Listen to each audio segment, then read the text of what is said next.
Can you think of a single thing you've done that's meant anything at all? I know I'll probably... Ladies and gentlemen, thank you for joining the Figueroa versus Guerrero media conference call. Your host for today, Lou DiBella, will begin.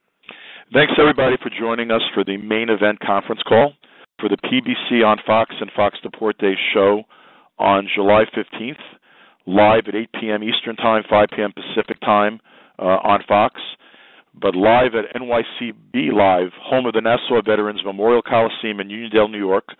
And this will be the first boxing event on Long Island, first major boxing event at the Nassau Coliseum in 31 years. The last event was on March 10th, 1986. It was headlined by Mike Tyson. For anyone that hasn't been to NYCB, Nassau Veterans Memorial Coliseum, it's a gorgeous venue. Opened with a Billy Joel concert a couple of months ago. One of the really, really, really beautiful new venues in the world. And if you had been at the Nassau Coliseum before, this is a tremendous upgrade over the old building. And I want to introduce my friend, the CEO of Brooklyn Sports and Entertainment, Brett Yormark, a man who's responsible for rebuilding this great venue and bringing boxing back to Long Island, big-time boxing back to Long Island. Brett? Thank you, Lou. Appreciate everyone being on the call. Robert, thrilled that you'll be headlining the card out at NYCB Live's Nassau Veterans Memorial Coliseum, obviously with Omar. As Lou said, this fight effectively has been 31 years in the making. Big-time fights left Long Island many, many years ago, and we're thankful to be playing a small role in bringing back boxing to Long Island. Everyone knows the impact that Brooklyn boxing has had, not only on the industry, but obviously here in Brooklyn at Barclays Center. And, you know, the great fights, the compelling matchups, all of that and more people will experience at a very high level on July 15th when we open up Brooklyn Boxing on Long Island for our fans. So thrilled to be a part of it, very excited about it. Ticket sales are going extremely well. It's a great card from top to bottom. And what I think I'm excited most about this card is I think it's just very, very fan-friendly. Lots of action is anticipated, so it should just be a great night from top to bottom of premier boxing champions, at the Coliseum. So thank you, Lou, for all your support. Robert, thrilled that you'll be with us on the 15th. Same with you, Omar, and looking forward to seeing you both in a couple of weeks. Thank you very much. Thanks, Brett. The tickets start at $50, and they're on sale now. They can be purchased online at Ticketmaster.com, NYCBLive.com, by calling 1-800-745-3000, or at the Ticketmaster box office at NYCB Live. So you can purchase them at the Nassau Coliseum. It's a terrific card, as Brett said, from top to bottom, an action card, and all three fights, televised fights, on Fox should be brawls. There's what I'm calling the Polish Heavyweight Championship between Artur Szpilka from Poland and Adam Kownacki, who's right now the best Polish-American heavyweight, and that's been a very big anticipated bout in the Polish community, and should be a brawl. Seanie Monaghan, the pride of Long Island, lives about a stone's throw from the Nassau Coliseum, fighting Marcus Browne, one of the top young 75-pounders in the world, in a fight that has great interest for Long Island. And this main event between Omar Figueroa and Robert Guerrero really can't miss. This really does figure to be an all-action, all-out war. Both these guys are warriors. Both of them come forward and throw. Neither one of them is a runner. They're both really, really true warriors in the historic sense of the great Mexican and Mexican-American fighters. Robert Guerrero is a six-time world champ. He's held titles in every organization. He's been a champ in 4 divisions, from featherweight, super featherweight, lightweight, all the way to welterweight. And this fight will be contested in the welterweight division. He has a tremendous resume. Went the distance with Floyd Mayweather, Thurman, and Garcia. Wins over loads of recognizable names. Really one of the true champions of his generation. He's trained by his dad, Ruben Guerrero. And Ruben, would you like to say a few words? Yeah, man. All I gotta say is that I wanna thank everybody, and that's gonna be tuning in to PBC. This is gonna be a great fight. It's gonna be a war, like you said. It's gonna come down to a war. So we're doing what we gotta do. We're gonna be ready, and that's all I gotta say is we're gonna be super ready for this fight, and this is a fight we want, and it's gonna be great for the fans. And they can't miss this fight, just like you said. It's gonna be a great fight, tremendous fight. They both can fight. Agreed. These are two guys that really can fight, and two guys that need this win, and two guys that are going to throw down really, really hard. And frankly, Robert Guerrero's never done anything his whole career but throw down. He's 110%er, as I call him, the kind of guy that never gives less than everything he has always been in good fights. A true champion. My pleasure to introduce Robert Guerrero. Hey, thank you, Lou. Appreciate those words. Now I'm ready to go. Just been training hard. Been doing what I got to do. Been studying a lot of film. Omar's a tremendous fighter. He's a barn burner. He comes to fight all the time, and he's very awkward. He's very awkward. The way he switches positions, his footwork. The type of pressure he puts, and the volume of punches he puts out. So he's one of the guys you got to be super ready for. If you're not ready for him, he's just going to pound you down into the mat. So that being said, I'm that same type of fighter. I'm the same type of fighter that comes in very great shape, who throws a lot of punches and loves to throw fastballs all the way to the end. So, it's going to be a barn burner. I think a lot of people are excited for this fight. I'm excited for it because, I know Omar's the type of guy that doesn't run. Coming from, where my family comes from, Texas. When guys come out of Texas, they come to fight all the time. So, it's going to be exciting. It's exciting, and to be back in the ring, especially on Fox, in the new venue out there in Long Island.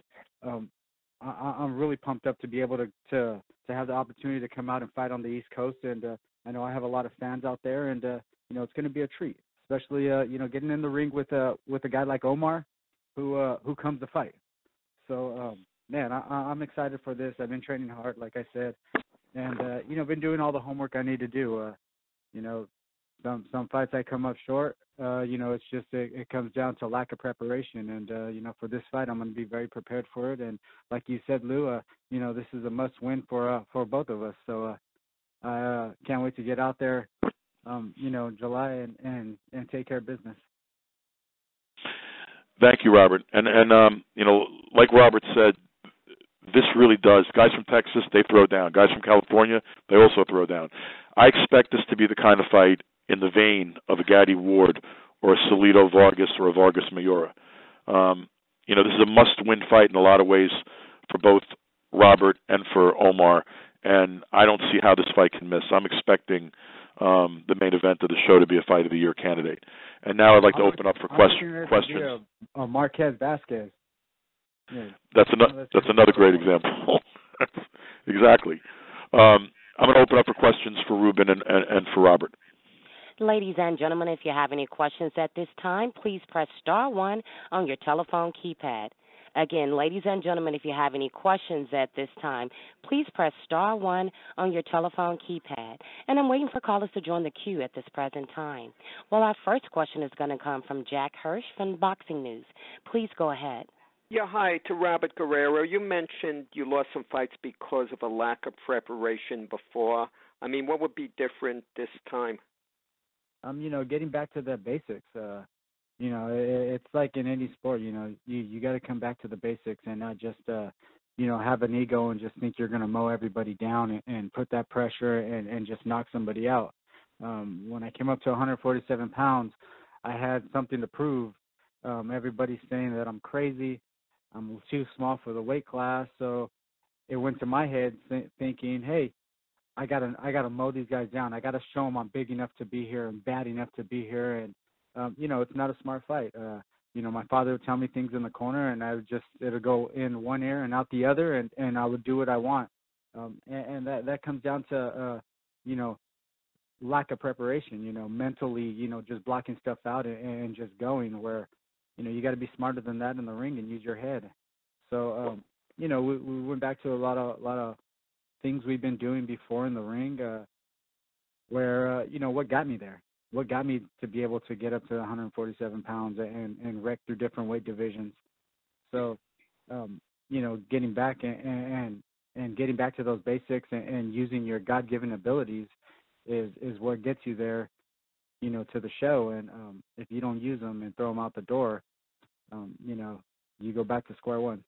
Yeah, at this point of your career, some people regard you as a little more of an opponent than a fighter with a big future in the sport. Are you aware of that, and what's your mindset? Oh, most definitely. When they start calling you the gatekeeper, that makes it so, you're an opponent pretty much, for the guy to make that next step. So it comes down to, like I said, lack of preparation and not being 100% prepared like I should, listening and doing what I have to do in the gym and listening to my father in the ring, and what to do, and just that it comes down to that. And, but that being said, actions speak louder than words, and all I can do is just show the world, what I've been working on. And you could, going forward, this could be for Brett, you, Mark, or Lou. You could answer the big fights in New York, because the Nassau Coliseum is the twin arena, more or less, to the Barclays Center. Where will the big fights be going to? Will they be split down the middle, moving forward? I'll take that one. I think that you're going to see a lot. You're going to see the same kind of volume of fights you've been seeing in Brooklyn at the Barclays Center. And for a card that makes sense for Nassau and Long Island, and depending on date availability, there's a second venue that's a great venue for boxing also. So I think it's going to be a case-by-case basis, but I wouldn't expect less volume than you've seen previously. I think you're going to see huge fights with the same kind of frequency at the Barclays Center. Nassau is another great venue, run by great people and people we work with regularly, and the best in the business. And this will be the first, I think, of many shows at Nassau, but don't expect anything fewer at Barclays. Okay, great. Thanks a lot, guys, and good luck. Yeah, thank you. Our next question is going to come from Keith Eidig from theboxingscene.com. Please go ahead. Robert, you've had a nice long break here. It'll be almost a year in between fights. How much has that helped you, and how much did you need a break like that? It helped me a lot. It helped me a big, great deal because of, being able to regroup and rest your body. I'm in my 30s now. You got to be smart about things and take care of your body. And before, I would just go all out training hard and do things that, that you push over the boundaries.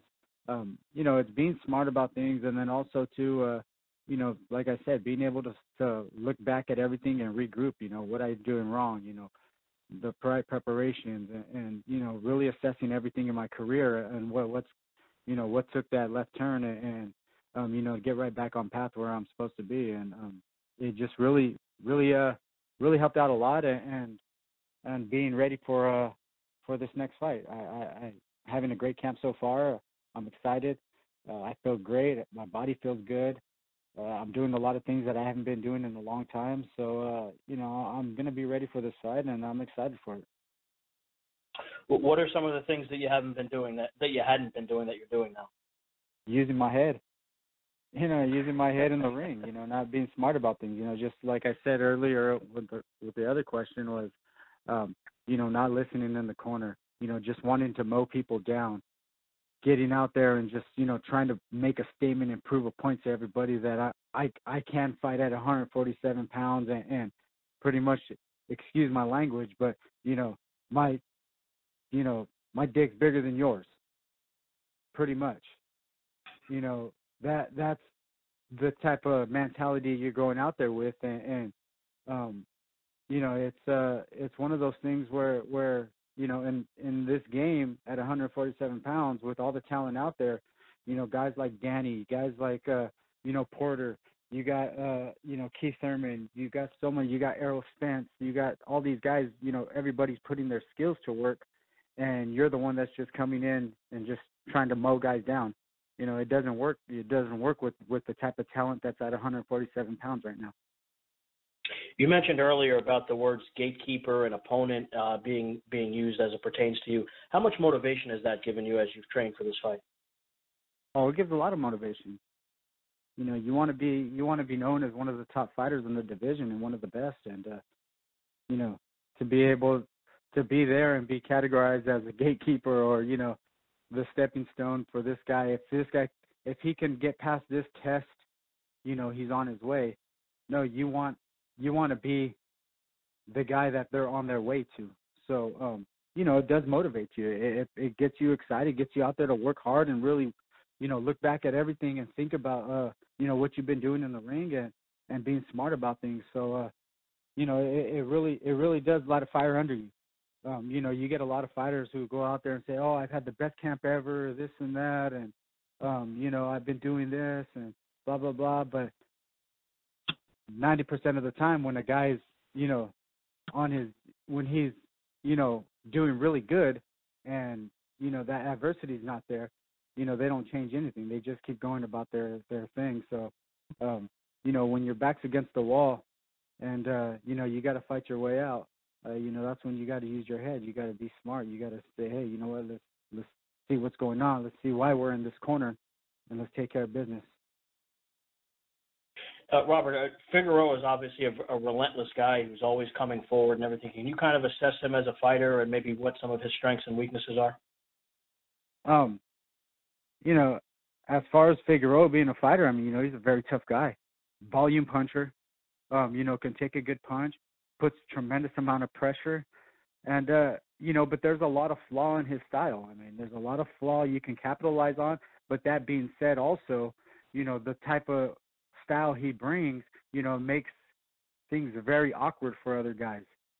The way he switches and with the amount of pressure he puts and the volume of punches he puts out, it makes it tough for a fighter to adjust to that and really get on his game plan.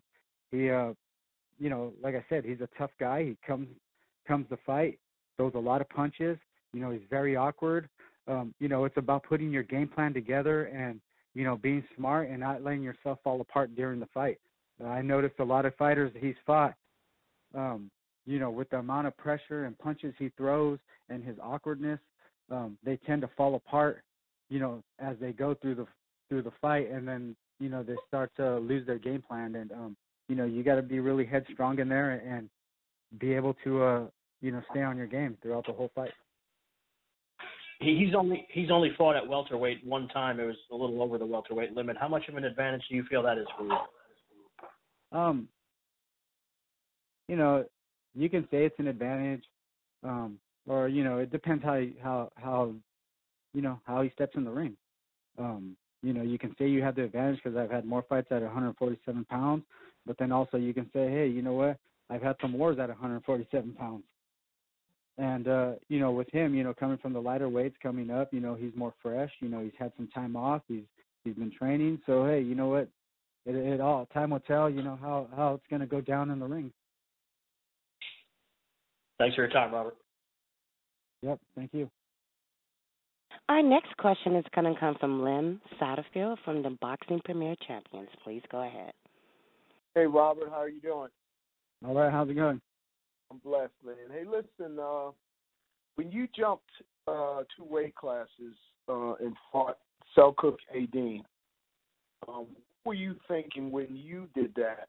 And now that he's choosing, Omar's choosing to face you, the first now legitimate former champion at 147, or, at least interim, what do you think he's thinking? And, is that a mistake if he's thinking that this is going to be an easy fight there toward the end?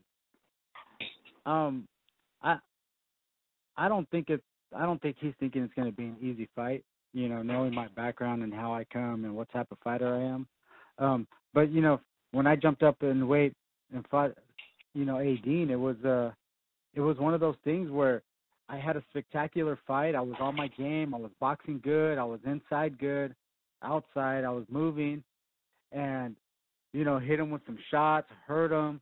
I mean, it was a great war, and Dean being such a big puncher, strong guy who mows guys down and bullies them, it kind of went to my head where, hey, I can do this. I can stand there and trade with these guys. I can mow these guys down. This guy right here, nobody wanted to fight him, and I came and just took him out, put it on him. I think that fight kind of hurt me mentally where I thought I was unstoppable and I'm just going to mow through guys. And you've seen a glimpse of it with also, too, after that with Andre Berto, where I just walked him down and just punished him. And those type of fights right there, moving up to 147, really kind of, I think, mentally made me just, hey, you know what? I'm big and bad, and I can walk anybody down. And then, you run into guys like Thurman, who are the biggest guys in the weight class, who are big punchers. And, like I said before in the earlier question where, the type of talent that's at 147 pounds, you can't do that. You got to be smart, and you got to be able to go out there and take care of business and put your skills to work. Mm-hmm.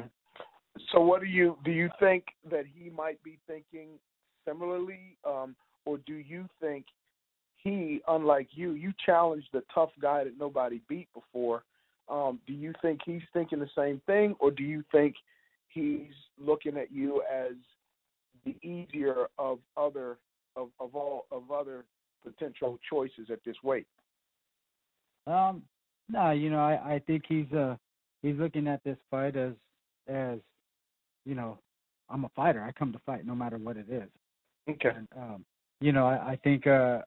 I think that's the reason why he's preparing very well. We were trying to make this fight, earlier this year, and they said, they needed more time, to prepare, and so it got moved, and it's one of those things where I think knowing he's at 147 pounds and his previous fight, knowing like, hey, okay, now these guys are bigger, now I gotta change some things up. So I think he's gonna be very prepared for this fight, and he's coming to fight. He's coming ready. So especially training with Joel Diaz. I know his guys. I fought a few of his guys before, and they come to fight, and he gets his guys very prepared and ready to rock and roll, and not just prepared as in a boxing way, but they're prepared to go to war. So I know it's going to be a great fight. Last question: do you feel that you do need a little bit? You're the senior guy in this weight. You faced some of the top guys at this weight. Do you need to be a little bit of a bully? Do you need to be a little bit of a boss in this fight? Show him that he's in a new weight class with guys that are perhaps stronger than he's faced before? I think I just got to come out and do my job, come out and work, and put my game plan together, during the fight, keep everything together throughout the fight, and, come do my job. Just come 100% ready and prepared. I know every time I get in that ring, it can change in a heartbeat where, one or two punches, it changes my whole attitude. And it's like, hey, okay, now I got to show this guy, but it's about being smart and using my head in the ring. And, that's what I'm going to do. Robert, thanks a lot, and good luck in the fight. Hey, thank you. Our next question is going to come from Jake Donovan from thefightnight.com. Please go ahead. Thank you very much. Robert, you might have already answered this, but I'm going to ask it anyway because I'm not quite sure I got it. But with this fight, would it be fair to say that it's a fair evaluation of what you're still capable of doing in this sport in 2017? And I'm not asking that as if, you're overlooking Omar Figueroa and think he's a weak opponent, but as opposed to fighting like the very best welterweights in the world. Do you think this is going to be a fair gauge of what you have left to offer the sport? Oh, yeah, most definitely. This fight right here is going to show a lot. And it's going to show a lot to the fans. It's going to show a lot to the boxing world. Getting in there with a young Figueroa who loves to come and exchange and throw a lot of punches and who loves to just abuse the fighters and put it on them. You know, it's one of those fights where you know, like I said before, you know, actions gonna speak louder than words, and you know, I know you know a lot of media and stuff, and you know, a lot of fans are like, hey, you know, Guerrero's already at that point, and it's time to just show them, hey, you know what, I got a lot left, and I got to come and take care of business fight night. But you know, this does lead to the bigger picture, where you know, to get back into that title contention, and you know, but you got to take care of business first with Figueroa to be able to take that next step. Okay, and I know no fighter ever wants to mention the R word. Now, I'm not even going to dare suggest that it's even on the horizon for you. But let's say hypothetically you win on July 15th. Like, what do you envision, like, say in the next 12 months? I know you don't want to look past Omar Figueroa, but like, I guess from a guy who doesn't want to, you know, he doesn't want the sport to retire him. What do you think is going to happen to you in the next year or so? It's funny you say you don't want to look past, but every fighter does, no matter what. Every fighter is looking, you know, beyond that horizon. You know, what's the possibility? Right. And you know, there's huge possibilities. I mean, there's a lot of big fights out there. You know, there's a lot of championship fights out there. It's you know, it's a matter. The one great thing about, you know, being with Al Heyman and PBC, he's not scared to mix it up, you know, and throw fighters in with tough guys and make the fights. So you know, I'm excited that I'm in this position, and this fight right here, it's you know, this fight right here, it's, you know, going to get me over that horizon to see, you know, what's up next, you know, what's next in my career. So, you know, fight night, we got to take care of business. Okay. And then my last question, I know you said earlier that, you know, you, kind of what's been your setback in recent years is going in there and getting caught up in who's bigger. That said, your last name, you know, you're literally a warrior. So do you think you have it in you to fight a smart fight for 12 rounds or less against Omar Figueroa, yet at the same time provide that entertainment factor that always comes with every Robert Guerrero fight? Yeah, you know, it does come my name, Guerrero, you know, warrior. So right, you got no choice. You know, you just never know what happens. You never know what happens what's in that ring, and sometimes you got to change it up. You know, if the game plan's not working, sometimes it's just like, hey, we got to go to war. We got to go to war. Let's go to war. Okay. But you know, it's you know, it's you know, taking this time I had off. Like I said before, I was able to you know, regroup and look at everything, you know, assess everything, you know, in my career, how I've been fighting, stuff I've been doing wrong in the gym, stuff I've been, you know, taking advice here, taking advice there, doing this, doing that, just everything that comes along with it. And, you know, I was able to regroup and, you know, put it together, and, you know, God willing, everything goes great, and we could do it fight night. All right, very cool. Thank you so much, Robert. Always a pleasure talking to you, and looking forward to seeing you in my old hometown next month. Yep, I'll be there. All right, take care. Well, our next question is going to come from Chip Mitchell from thefightjournal.com. Please go ahead. Hey, Ghost. You spoke about using your head with these guys, but ironically, with Omar's style, do you like your chances to mow him down, since it's likely he's going to kind of keep it toe-to-toe and keep the pressure on you, as opposed to being a pure boxer? Oh, yeah. I mean, don't get me wrong. Just because I'm using my head don't mean I'm going to be over here on my toes, you know, prancing around and you know, moving. You know, I'm there to fight.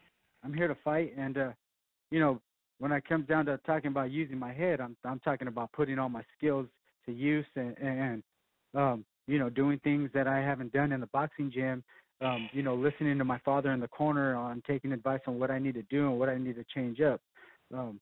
But don't get me wrong, you know, using my head, I was never that type of, you know, dancing around, moving around boxer. I've always been that type of boxer where, you know, I'll stay in there in the pocket, you know, and stuff like that. So, you know, yeah, don't get me wrong. I mean, I'm not there to run around and move and you know, shake and bake. I'm there to fight. Copy. Okay, now, is this your first fight in New York? Yes. The closest I've been to New York was New Jersey. Newark. Okay. And being that this is a bit historical and that it is New York, does it bring any extra excitement for you, or is this a case of once you've been in one ring, you've been in all of them? Yeah, I mean, you hit it right on. I mean, once you've been in one ring, and you've done it for a long time, and you've been different places, out of the country to fight, and a whole bunch of different places. It comes down to just being ready and knowing how to get in there and take care of business. But I'm excited. I'm excited to be coming out to the East Coast and doing it. I just know next time I learn my lesson. Don't go out there and don't carry your firearm with you. Okay, and let's see if I can squeeze in two more. Notwithstanding comments by fans about gatekeeper status or what have you, do you view this as your final opportunity for a serious run at a world title? No, I think it's at a critical point where you got to take care of business. Anything happens in boxing. I mean, that's the one nice thing about the type of fighter that I am. You're always relevant in the division because you ain't no pushover. You come to fight. So it's but I mean every fight you got to take it like it's your last, and you got to be ready. Okay, the final question, if I can, for Ruben. Ruben, do you feel just as much pressure for a victory, just from a training perspective for your son? Well, I never feel pressure, because this ain't our first barbecue. We've been there already. But like us, we're warriors, we're guerreros, man, and once we get in that ring, it changes a whole different ball game. We're coming ready to fight. We come prepared. My son gets ready, and all I got to say, man, is we're going to prove to the world where we're going to be at for the next fight, man. We're fighting a tough kid, young kid, young buck, but it all comes down, like my son said, it comes down to skills. Listening to me, and we're going to have a game plan for this kid, and everybody's going to be surprised when we get in that ring because we're not coming just to fight. We're coming to win, and we're coming with a smart plan, and the world's going to see what we're all about. We're going to be back in the game. We're going to be back at the top, and I'm confident we're going to win, and like we said, we're Guerrero fans, and we're coming to win. No question. Thank you both. You're welcome.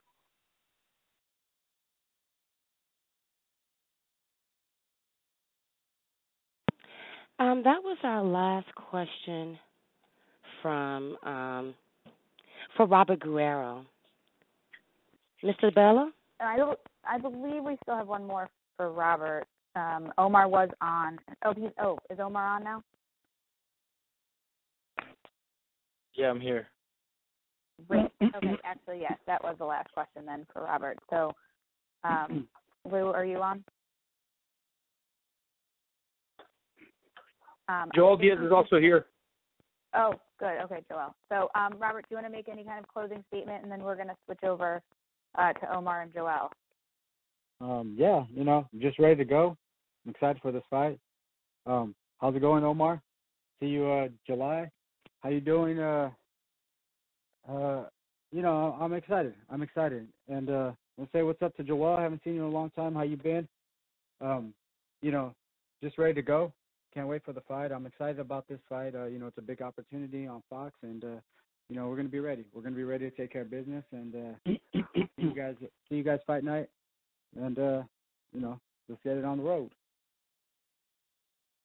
Thank you, Robert, and thank you, Ruben. I look forward to seeing you guys on Long Island. How about them Warriors out here in the Bay Area? Yeah, man, I actually was pretty happy about that one. Great to have you guys. Thank you very much. Bye. We got a lot of champions in the Bay Area.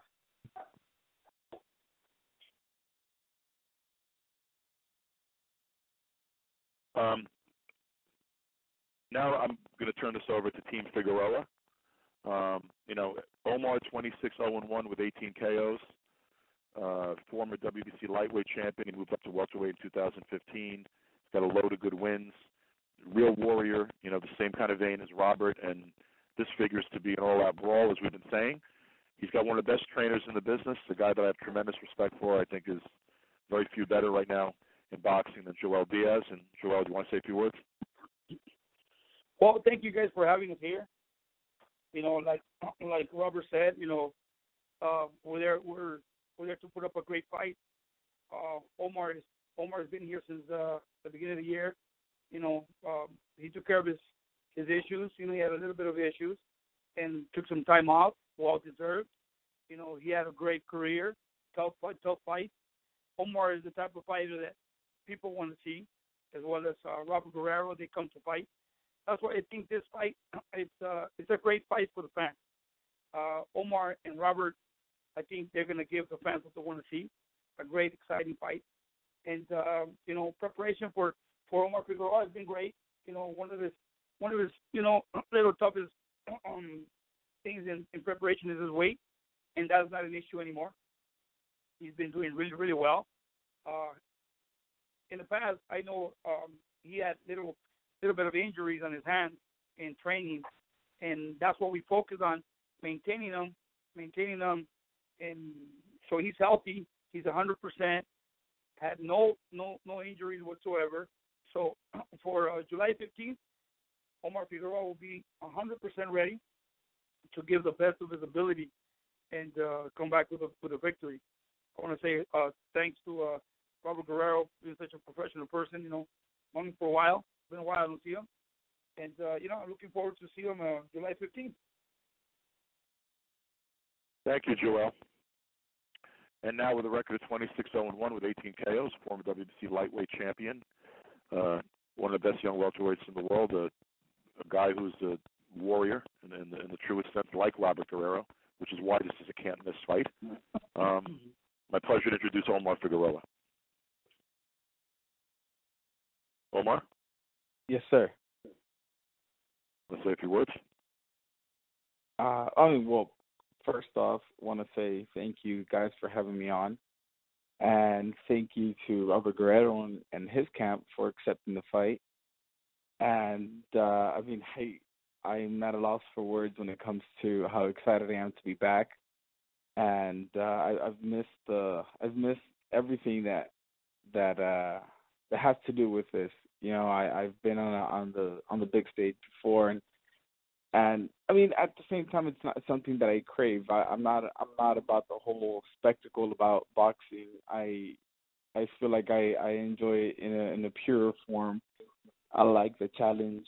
I like the adrenaline rush that I get. The bigger the challenge, the better.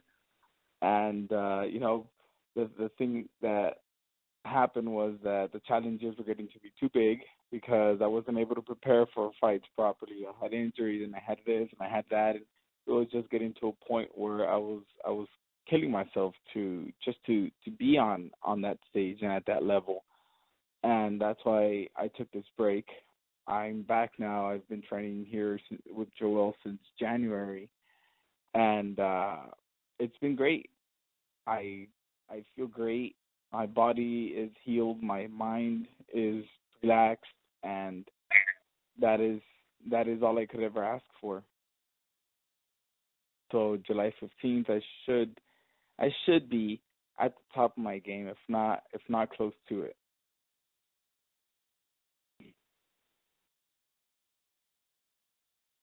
I think we can open it for questions after. Ladies and gentlemen, if you have any questions at this time, please press star one on your telephone keypad. Again, if you have any questions at this time, please press star one on your telephone keypad. And I'm waiting for callers to join the queue. So our next question is going to come from Jack Hirsch from the Boxing News. Please go ahead. Yeah, hi, Omar, Joel. Omar, in Robert Guerrero, you're going to be meeting a man who's very aggressive, who likes to fight head-on, and that's really the way you fight. Are there any plans to adjust during the fight? And Joel, also, have you worked on a plan B just in case, you know, Robert Guerrero's effective, you know, moving in, throwing a lot of punches? Well, we work for every style. You know, when we're in the gym, we prepare for plan A, plan B, plan C if it's necessary, because things change. You can prepare for one style, and that night things can change. But if Robert Guerrero decides to come forward and and make it a fight, he's gonna have a war because he's stepping in the ring against one of the most aggressive fighters that I've known, and that's Omar Figueroa. And if he decides to box as well, Omar's been in the ring with boxers, brawlers. There's nothing Omar has not seen in that ring that we cannot be prepared for. So whatever Robert Guerrero decides to do, we'll be ready for it. And Omar, you're considered a volume puncher. You throw a tremendous amount of punches. As you're getting a little older, you concentrating a little more on power, punching maybe a little less, and putting a little more behind the punches? Well, the thing is that I couldn't put more behind my punches because my hands were just a wreck. So I had to make up for that lack of power with volume, like you said. And everything has to have this sort of equilibrium. So I wasn't able to put the power behind my punches to be like totally effective. So I made up with work. I worked harder to get the points that I needed to win the fight. So I don't know how my hands are going to feel. I am reluctant to go 100%. We've debated different things that we could do so that I can mentally just feel comfortable and let go of my hands. But it's something that lingers. My hands feel great, and I can punch a wall right now with full force, but mentally I won't allow myself to do so. So it's something that, like Joel says, once we get in the fight, we'll see what Guerrero's going to bring to the table, and we'll adjust accordingly. And Omar, even though you've had tremendous success in your career thus far, the feeling is you haven't gone as far as you potentially could. I mean, are you aware of that? Definitely. Nobody knows what I'm capable of more than myself. And are you at the stage now of your career? I mean, where did you think you would be at this particular stage compared to where you are now? Honestly, I once I started having my injuries, I kind of stopped thinking too far ahead. I never did that. I always like to focus on the task at hand, and especially, like I said, with the injuries, it kind of brings you back a little back down to earth and lets you see your life as it truly is.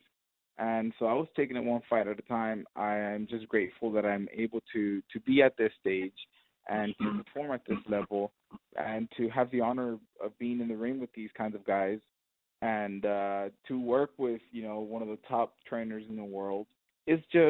I'm just grateful for the opportunities that I'm getting. I worked my ass off to be here, and I'm just taking advantage, or trying to at least. And Robert Guerrero said earlier, despite what all fighters say, they do look ahead. Okay, even though they might not be taking an opponent lightly, they look ahead. Have you looked at all past Robert Guerrero about some of the possibilities that could be awaiting you? No, sir. The only thing I've looked at past Guerrero was going and getting a hot dog and maybe some pizza there in New York City. Okay. And you get good pizza here in New York. Okay. Good luck on the 15th. Thank you. Our next question is going to come from Lem Satterfield from Premier Boxing Champions. Please go ahead. Hey, Omar, how you doing? What's up, Lem? Hey, man, it's good talking to you. First of all, this is Father's Day coming up. What does that mean to you? I'm sorry, I didn't hear you. I said Father's Day is coming up. What does that mean? That you love your daughter? Well, it means that yet another Father's Day I'm going to spend here training away from my kids. And at the end of the day, I gotta look at the bigger picture and know that I'm doing this for them. And I talk to my kids often on the phone, and my daughter immediately, the first thing she does is tells me that she loves me, and obviously my son as well. So I know that I'm missed. I know that this is a sacrifice for everybody, but I know that at the end of the day, it'll all be worth it. Okay, now this is your third straight former champion that you're fighting, and your second straight southpaw. Do you see any similarities between either the careers of the guys you're fighting in terms of their desperation, and then also any similarities between Robert being a southpaw and DeMarco being a southpaw? There's actually a big difference for each one. The preparations that the way the preparation happened for each fight was totally different. For Ricky Burns, I didn't do any boxing training whatsoever. I had a fractured hand. For DeMarco, I had a messed up elbow, and I got sick right before the fight. And right now, I'm feeling great. My body's totally cooperating with me, and so preparation has been different as well. I feel great. The weight shouldn't be a problem, and it's just you never know what training camp's going to bring. It always has little surprises for us. So hopefully it doesn't surprise me too bad, and we get to make it to the fight in one piece and as close to 100% as possible. And I don't know. I've always said I'm excited to see what I'm able to do in the ring when I'm close to 100% at least. Mm-hmm. And it just hasn't happened yet. So I'm hoping this will be the one. So this is, would you say, in terms of how healthy you've been in your last 4 or 5 fights, how healthy are you compared to those fights? Is this the healthiest you've been or close to the healthiest? Yes, this is the healthiest I've been. This is the healthiest I've been since 2013, that year that I had I had 2 knockouts, one against Aurad, 2 first-round knockouts, and then I had fight of the year with Arakawa. But the difference is that in the Arakawa fight, I fractured both of my hands in that fight. So, I mean, before the fight, for the preparation, like I said, this is as healthy as I've ever been. Right. So I guess my last question for you is, with Robert Guerrero's style and what you've seen in him, do you feel like he be, I guess, favorable for what you want to do in the fight? And do you predict that it'll be a brawl just like Lou DiBella did at the beginning of the call? Well, that's what they all say. They all say that they're going to stand in the middle of the ring and go toe-to-toe and blah, blah, blah, but it's always a different story once you start getting hit. It's like Mike Tyson says, everybody has a plan until you get hit. So I feel that things will change once he steps in the ring with me and he sees how hard I hit and how effective I am on the inside. And then it'll be more of me chasing after him for a few rounds, hopefully. So hopefully I'm right. So you feel as though you're going to back him up, and if you do back him up, have you seen him in any fights at this weight being effective in retreat? I have not. So what does that mean as far as if you are able to do what you do? What's your thinking? Well, I think that's something that Joel and I have to discuss and go through, see what the plan's going to be, because of course we prepare, like he says, we prepare for every style. We're ready for whatever comes our way, and normally, like everyone knows, I go forward, and Joel says I have a messed up transmission because I don't have reverse in me. So we'll see. I don't know. We're gonna have to figure that out as a team. Omar, thank you so much, and good luck in the fight. No problem. Our next question is going to come from Jake Donovan from thefightnight.com. Please go ahead.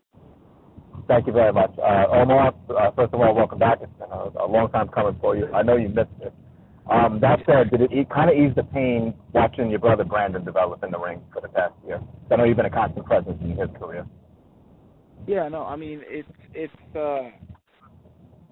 kind of been bittersweet. It's made me miss the fight game, but at the same time, it's kind of eased my worries having him, in the spotlight, having him go through what I go through, and I was kind of living vicariously through him. So I guess it did help, and actually that was one of the reasons why I decided to take that break too, because I wanted him to be in the spotlight. I mean, I needed that break regardless. but seeing him, shine and take advantage of the opportunities he has been given, it felt even better for me. Okay, very cool. And then as far as your own comeback, what made you agree upon a fight with Robert Guerrero? I mean, there's a lot of welterweights out there. There's easier fights for you. There's bigger fights for you. Why Robert Guerrero after a 17, 18-month layoff? Oh, that wasn't my decision. My team already knows that I don't care who I step in the ring with. So I tell them, you guys that's your job. My job is to train and fight and put up a good show, and your guys' job is to, make sure that things go well when it comes to the business side and the other side of boxing. So I don't really delve too much into that side. I let my team handle their jobs, and that's it. That's as far as I go when it comes to any of that. Okay. And then my final question, I know you said in the past two fights you were banged up going into them. I'm sure they also attributed to, you struggling to make weight in both of those fights. That said, do you see yourself as a welterweight going forward, or given your frame, do you feel like you could even campaign at 140 at some point in the future, if it makes sense? No, I'm planning to go down to 140. Once I, it's like you said, it's been a while since I stepped in the ring or since I went through any of this BS with the weight and all that. So once I do that, once I get down to 147 and whatnot, I plan to linger around there, not get too heavy, and get back down to 140 in the future. Okay, very cool. Good to have you back on, Omar. Looking forward to seeing you next month. Yes, sir. Thank you. My pleasure. Our next question is going to come from Chip Mitchell from thefightjournal.com. Please go ahead. Okay, Omar. Guys pretty much stole 5 of my questions, so that leaves me with one.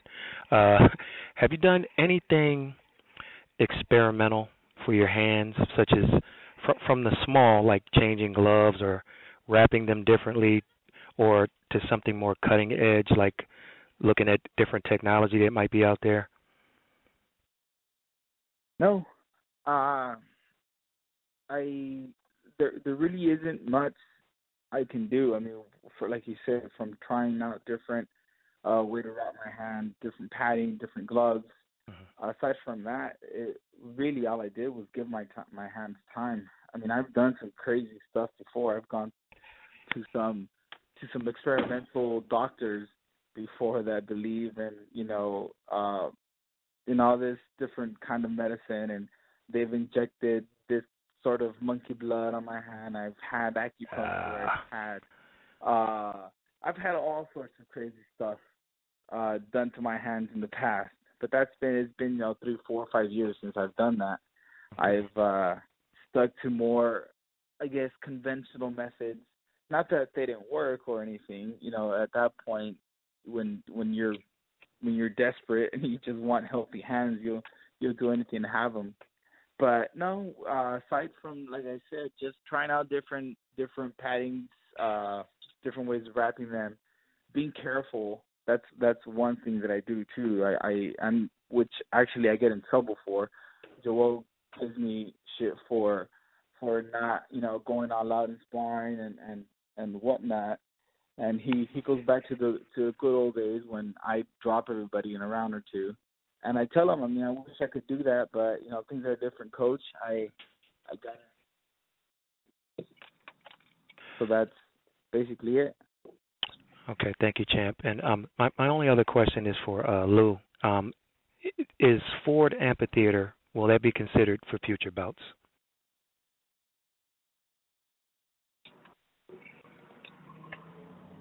I'm sorry. Ford Amphitheater?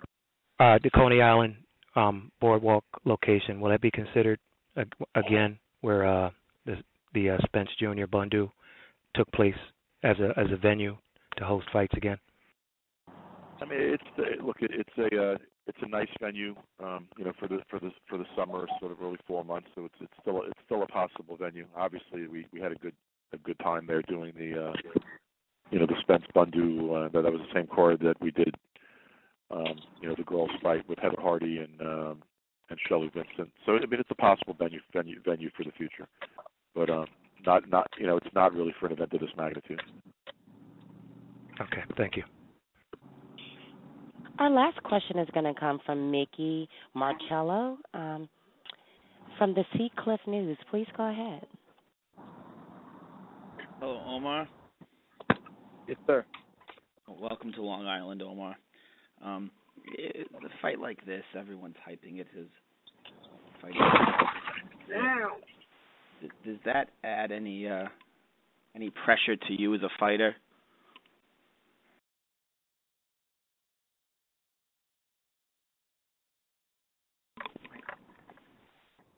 Oh, did we lose Omar? Omar, are you there?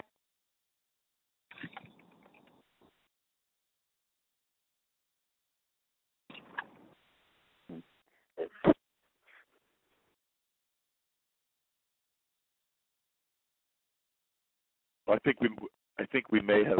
Yeah, I think we did. Have lost. Are there more questions? No, that was. Is that the last question anyway? Yeah. Okay, well that was the last question anyway, guys. So thank you all for joining us. Again, Omar Figueroa versus Robert Guerrero, Seanie Monaghan against Marcus Browne, Arthur Shpilka against Adam Kaunacki, PBC on Fox and Fox Deportes, 8 p.m. Eastern Time, 5 p.m. Pacific Time, at NYCB's Nassau Veterans Memorial Coliseum in Uniondale, New York, Saturday, July 15th, 2017. So the first fight at Nassau Coliseum in 31 years, Ticketmaster.com, NYCBLive.com, or the Ticketmaster box office at the Nassau Coliseum. Thanks you all for joining us, and we hope to see you there.